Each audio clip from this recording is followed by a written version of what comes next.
I'm going to go straight to the questions because I have a lot of them. Let me start just following up with Congressman Goldman about judiciary. Do you agree that the judiciary is a co-equal branch of government and it is your obligation as a member of the executive branch to honor decisions made by the highest court of the land? Yes or no, Secretary? We are Yes. abiding by all federal judges' orders, absolutely. So yes, it's a co-equal branch of government. Okay, well, let me ask you a follow-up question to that.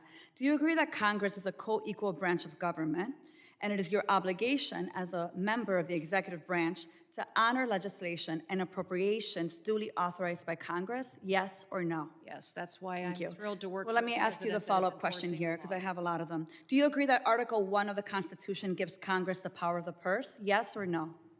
Yes, it is a And duty do you of believe Congress that, to be let me able ask to you another appropriate follow-up, it's funds. just yes or no. Do you believe you have the power to disregard congressional appropriations and unilaterally repurpose funds that have been duly appropriated by Congress?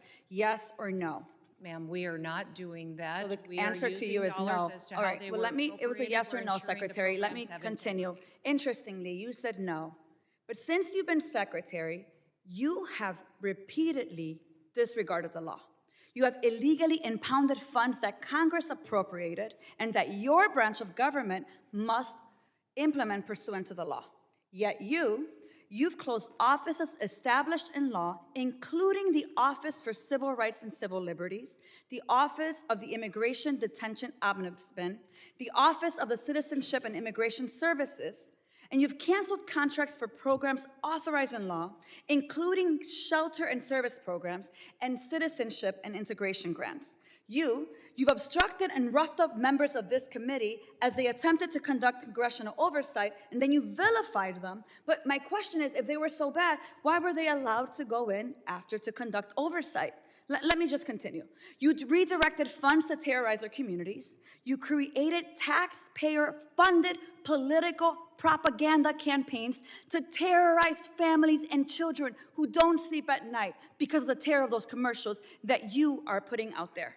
You hold sick, disrespectful press conferences in my state where, let me be clear, you are not welcome.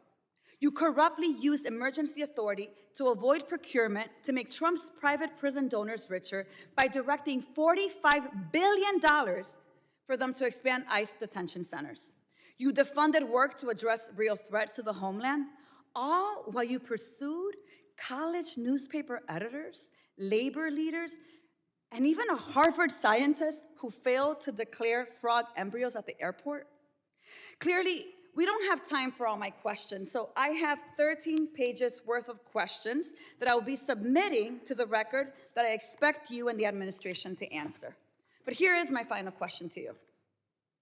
When you took your oath, did you swear to support and defend the Constitution of the United States of America? Yes or no? Yes, I did. So I find that laughable. You don't behave like someone who takes that oath seriously. And let me tell you why.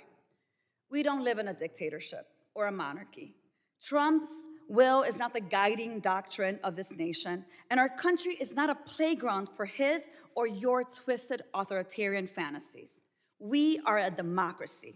We defend the Constitution and we affirm the rule of law.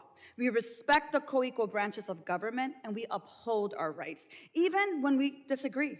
The foundation of our nation is based on a core set of constitutional rights upon which our prosperity, our pluralism, and our peace depend on it.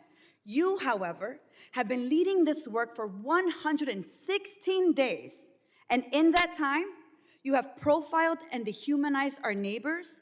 You've betrayed our constitutional commitment to due process.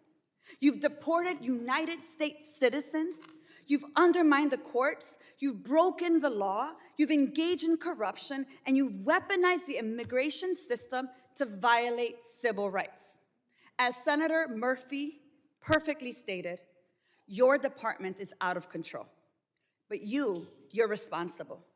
You have betrayed the sacred fundamentals of your oath. And I believe to my core that you are not fit to hold the office. And I again, to your face, demand your immediate resignation. And I put it and place it on the record for all of us to see.